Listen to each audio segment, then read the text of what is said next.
Hello, and welcome to episode 90 of the Anatomy of Knitting. My name is Erin, and I'm going to be your host. I just had a little mini brain fart there. I'm coming to you on a overcast, but maybe sunny at some point day here in Cork, Ireland. I'm an American expat living here. I have got a finished object for you. I've got some works in progress, 3 of those to be exact. I've got some stash enhancement, and I think that's about it. So let's get started. We'll do a little bit of week in review. It's been a couple of weeks since I last podcasted because last Thursday my husband and I had to go down to the Garda station and jump through the hoops of the immigration system here. That's all been somewhat taken care of. We're still waiting for our letter of support, so my husband can change from a stamp 2 to a stamp 4 or something like that. So yeah, we're waiting for that to happen. Hello, sir. How are you? I'm gonna move this stuff so you don't mess it up. So yeah, we did that, and it was surprisingly easy last week. We were one of the first couple of people to get there, and we managed to get so the section of the station doesn't open up until 9:30, and we managed to get out of there by 10. So that had never happened before. So it helps to be well prepared. And yeah, so we've got a temporary stamp in our passport that will keep us, we're good until April. And then hopefully that letter of support will come at least in the next 3 or 4 weeks. Apparently it takes 6 to 8 weeks to look at, and I'll say it's been with the government for almost a month. So we'll see. We'll see how long it takes. You'll see I also had my little surgery. I've got an incision there, an incision there, and then an incision there. These were revisions of the removal of the basal cell carcinomas that I had, or the one I knew I had, and then the 2, it's a mirror, here we go, the 2 I didn't know I had. So that's all been taken care of. The stitches are out, and now I just have to heal, and I get to go see the doctor again in about a month, I think. 8 weeks, so about a month and a half now. So the boys have been good. We are going to start potty training tomorrow. It's time to start signing the kids up for the free year of childcare, and for that they have to be potty trained. And because I know it takes about 6 months to really be trained, at least that's what I've been reading, that we should start at least by now, because they start school in September, so technically we have until March to start. That would be our 6-month mark. But we're starting tomorrow. I've been preparing the boys for about a week now, saying, okay, come Friday, we're going to start wearing underpants, and we're going to go on the potty. And I've gotten a lot of resistance. I don't want to go on the potty. I don't want underpants. So we'll see how things go. I've created a reward chart.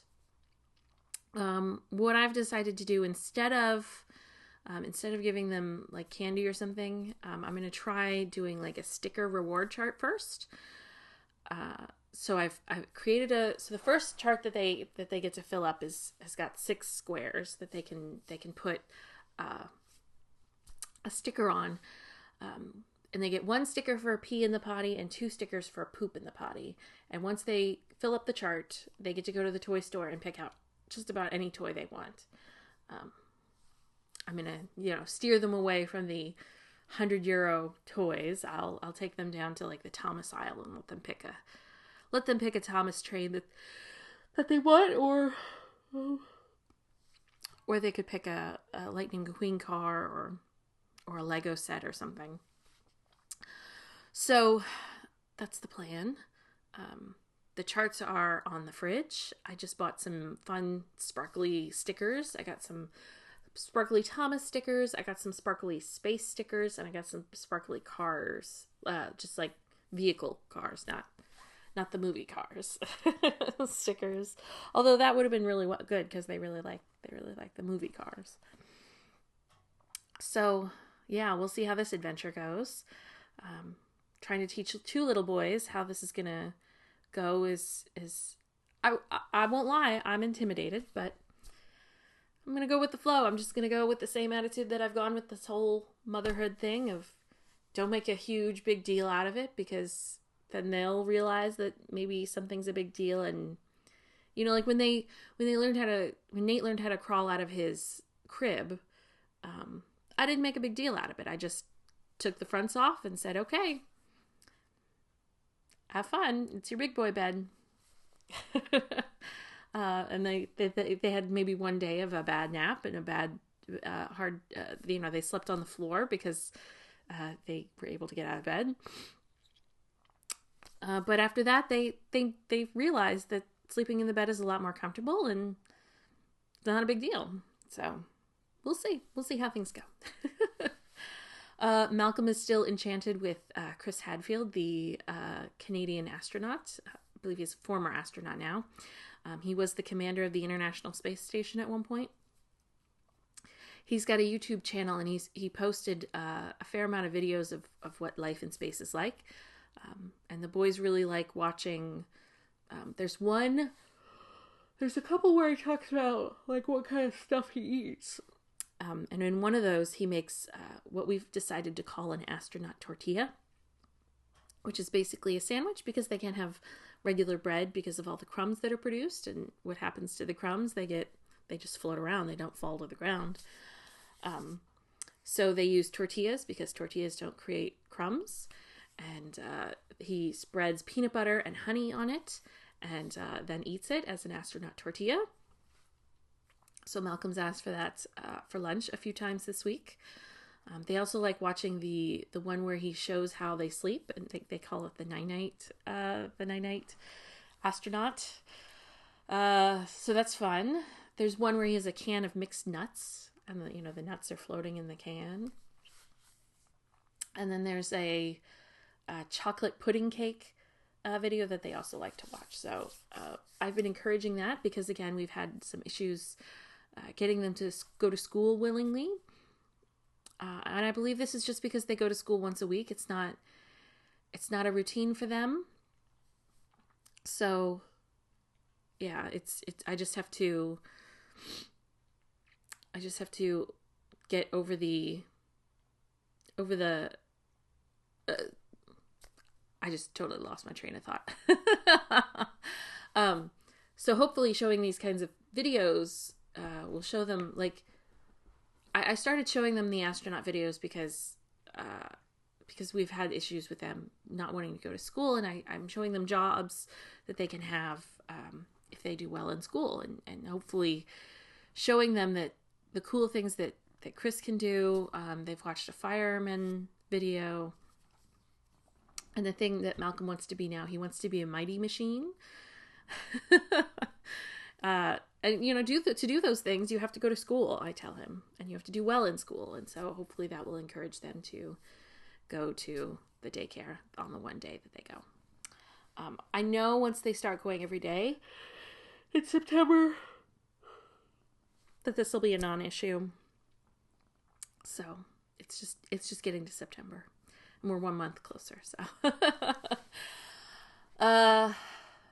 so Mighty Machines. It's on Netflix, and it just profiles big trucks and airplanes. And there's a train one that we haven't watched yet.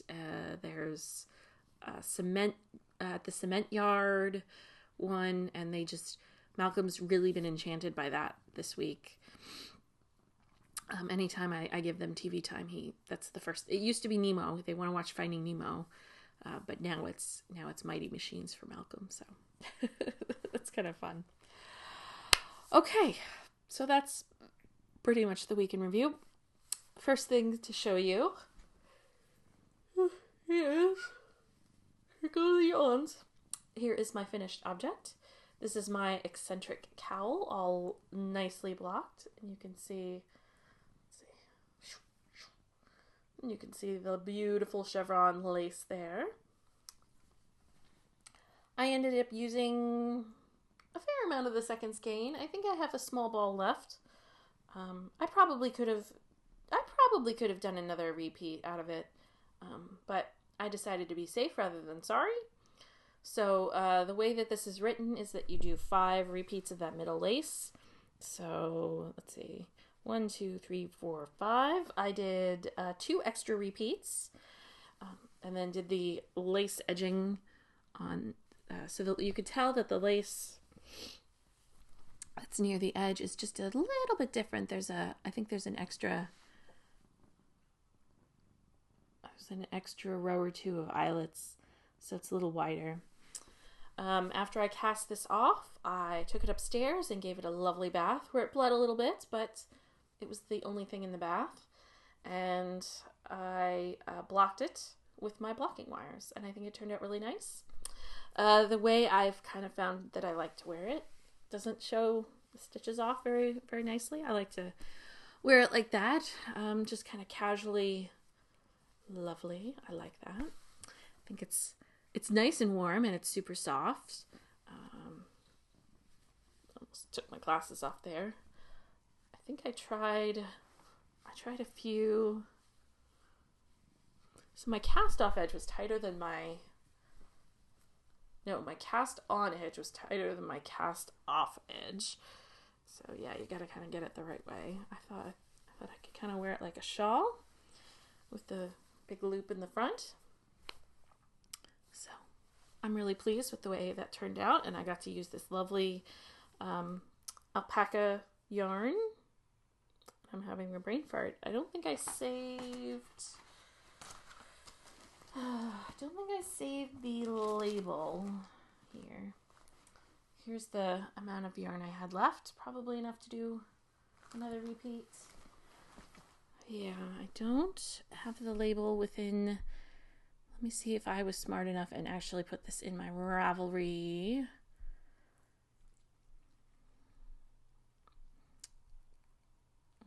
This is not there. So I will have to find out what it is. It's a yarn that I got in Dublin. I want to say it's Juniper Moon Farms, and it's one of their alpaca yarns. I want to say that's what it is. So really pleased. This color is in no way accurate. It's much more purple than what you can see on the screen, at least for me. So yeah, there's that. Love it. Very pleased. I guess I could kind of wear it like that, and I think I've worn it like this once with the tail hanging in the back. Let's see if I can wear it like that. So yeah, that's my finished object. As soon as I finished that, I did some working on the socks that I have been working on. This is the, oh man, I am just losing tag. Oh no, here it is. Losing tags all over the place. This is Knitted Wit Yarns. This is their bling yarn, which is merino, nylon, and stellina, 438 yards. It is the 12th man colorway, and this is in reference to the Seattle Seahawks. I want to say Knitted Wit is from Washington. And so here is the yarn. It's this kind of gray and this limey green and this kind of dark turquoise. And I think the last time I spoke to you, I had a couple of rows done on the heel. I've since completed the heel and turned the heel, knit the gusset, and I think I've done maybe about 2 rows of the foot. So there's one side, and there's the other. I really like how the yarn striped on the heel. I think that's really fun. I kind of wish that the whole sock was like that. I like the way that the sock is pooling and flashing and all that good stuff. But I really like the way that the heel turned out. I believe these are Knitpicks US 1s, which I think is 2.5 millimeter, but don't quote me on that. And yeah, you can see the sparkliness a little bit? A little bit. Yeah, there you go. So those are chugging right along. I'm pleased with those. I like how the yarn is working and looking and all that good stuff. The next thing I have to show you, my family was here in Ireland over the Christmas holiday, and for the past couple of years, I've given my brother Doctor Who themed things for Christmas. So when I say last year, I mean Christmas of 2014. Yeah, Christmas of 2014, I gave him a quilt that had a TARDIS design on it. And then this year I made him, because I thought, well, what can I make to go with the quilt? Because I don't want to make him another quilt. He doesn't need two quilts right now. So I made him Doctor Who pillowcases. And I use this TARDIS fabric on the main pillowcase, and then on the cuff, I used some spoonflower fabric. The main cuff fabric was his favorite Doctor is is it the 4th or the 5th? For some reason, I just thought the 5th. I don't think it's the 5th. I think it's the 4th. It's Tom Baker. He's the 4th Doctor, right? And so I guess he wore this plaid vest, this kind of brown plaid, and so I got this fabric from Spoonflower that I used for the cuff, and then there was another fabric that I used for the back of his quilt, which is Tom Baker's not lighter. My brother's got it's a sonic screwdriver, that's what it is, but he's got this one that you make a noise by pulling this thing, this like sleeve thing down. So that's my pulling the sleeve of the sonic screwdriver down. So he's got, so that's what I made the pillowcase out of. And we were sitting here, because while we were putting the boys to bed, my dad and my brother and my dad and my brother would watch some TV, and I guess they found a fair amount of episodes of Tom Baker Doctor Who. So they were watching that, and when Bernie and I would finish putting the boys down, we'd come down and join them and usually catch the tail end of the episode. And my brother, he sits over there. He turns to me and he says, "I want you to make me a Doctor Who scarf." And I thought, shoot. Because that is a lot of knitting. But he's my brother, and I like to encourage the things that he likes when it's stuff that's not bad for you. So I got there's a Doctor Who. Let me see if I can find the website. There is a Doctor Who scarf website which gives you patterns for like the original scarf, if you want to do a worsted scarf, if you want to do an Aran scarf, and then there's scarves for different seasons. And so I guess the scarf that I'm doing is the season 12, which just happens to be the longest scarf. He didn't realize that there were different scarves for the different seasons. So I just picked the longest one because my brother's a tall guy. So I'm using the worsted season 12 scarf, and I also got, I sat here and ordered, yarn for it. One of the more affordable options was using, Knitpicks Wool of the Andes worsted. So this is just one of the skeins that I am using. This is the turmeric. I think that's how you say. So it's 100% wool, worsted weight. There's the deets that you can see. And so I ordered all of the yarn, but Knitpicks doesn't ship here to Ireland. So I kind of ran into an issue with getting the yarn here. So yeah, don't want you there. Now you're straight. So I had it shipped to my family's place, and so these are the colors, all -1. So you have the turmeric, and you have currant, which is pretty close to the color that I'm wearing. It's a little more, I guess it's got a little more red than what I have. So that's currant. And I want to say all of the yarn to make this scarf cost about, and I know I got extra skeins of everything just in case. I got 1 skein of every color extra from what all of the websites say calls for. And I think it ended up being about $60. So here's Firecracker Heather and Thyme. And these are all colors that the website, the DoctorWhoScarf.com recommends. There's a whole bunch of other, so like if you want to use like a blend or a superwash, there's suggestions for all of those types of yarns. What color, what brand and what colors work really well. There's Bramble Heather, and then Amber Heather. So, and then I had, so my mom sent me 1 skein of all of the colors. The last one is almond. You'll see that I have used it all up. And because she only sent 1 skein, I have come to a stopping point of the scarf. So, am I showing you the correct side? Yes, I am. So this is the Doctor Who scarf. I am 1, 2, 3, 4, 5, 6, 7, 8, 9, 10, 11, 12, 13, 14, 15, 16, 17,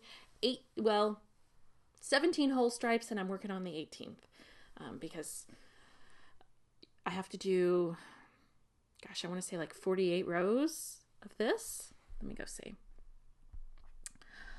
46 rows of the almond, and this is all of the yarn that I have left of the almond.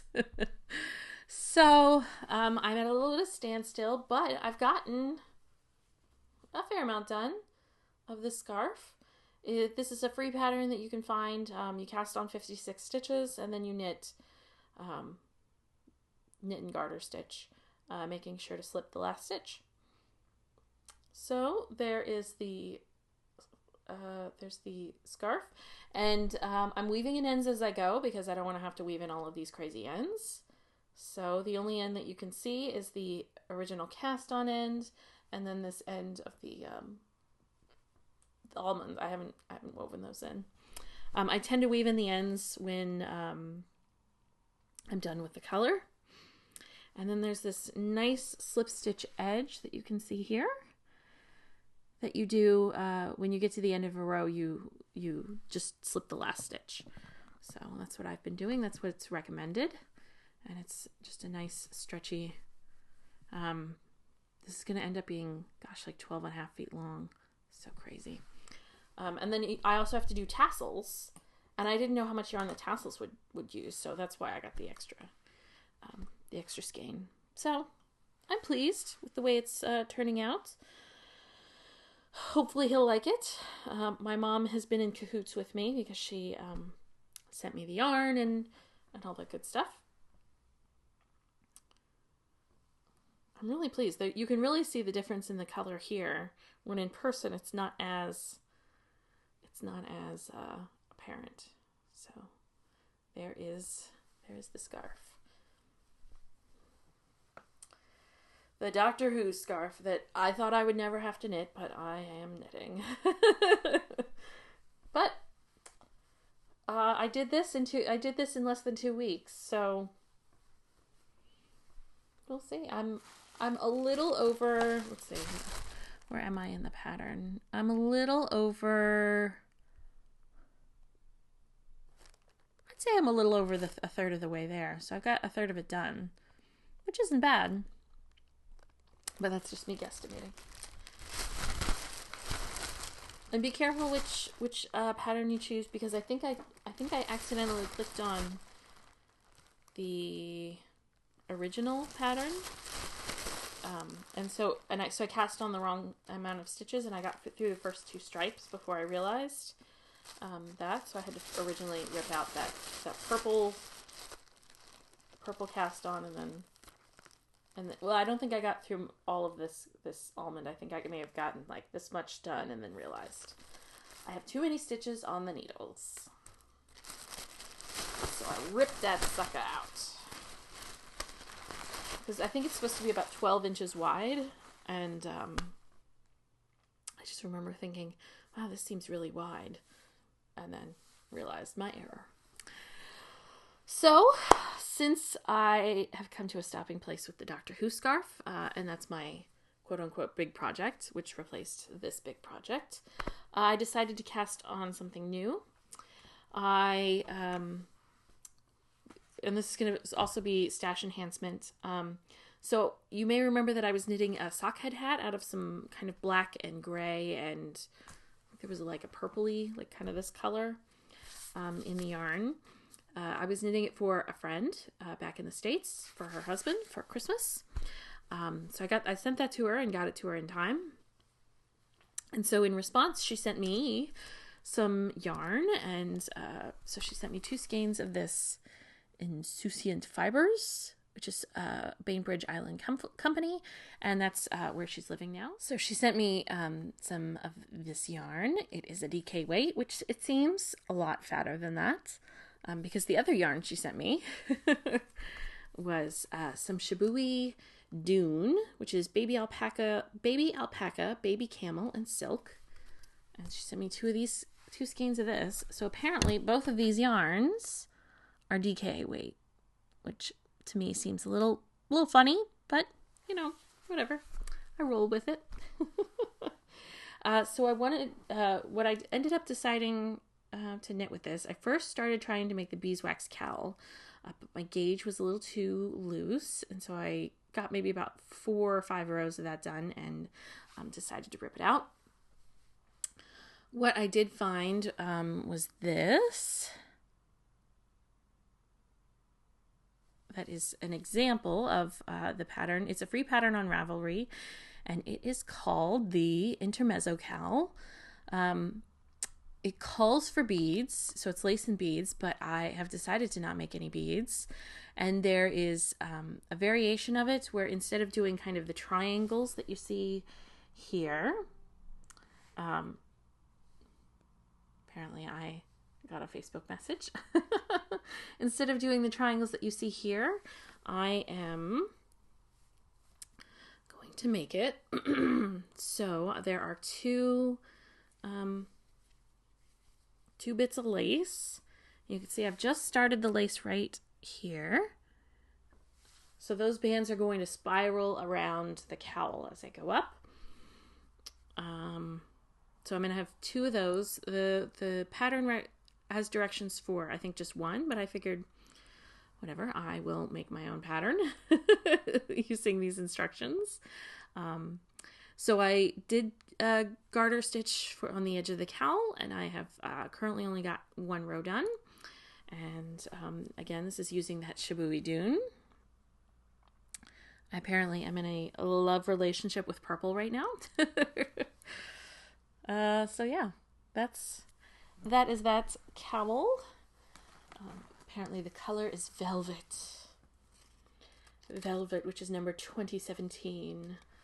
So that's the information there. So I'm pleased. This is kind of going to be an adventure because I'm using the pattern that's on Ravelry just kind of as a guide. Oh, and I'm using the new signature needles that I got in replacement for my old ones. So these are the interchangeables that I got to replace the ones that broke. And this is the US 4. And yeah, so far so good. Can't really complain because I've only gotten like 5 rows done. So yeah, I think that's all it. Yeah, I think I've told you about everything. So, barring any unforeseen things that happened between now and next week. I should be recording next Thursday. Although if that letter thing shows up between now and then, we will be doing that instead. And yeah, that's all that's going on. So thank you all for watching. I hope you have a good week, and I shall see you next week. And keep up your knitting, spinning, and other fiber crafts. Bye.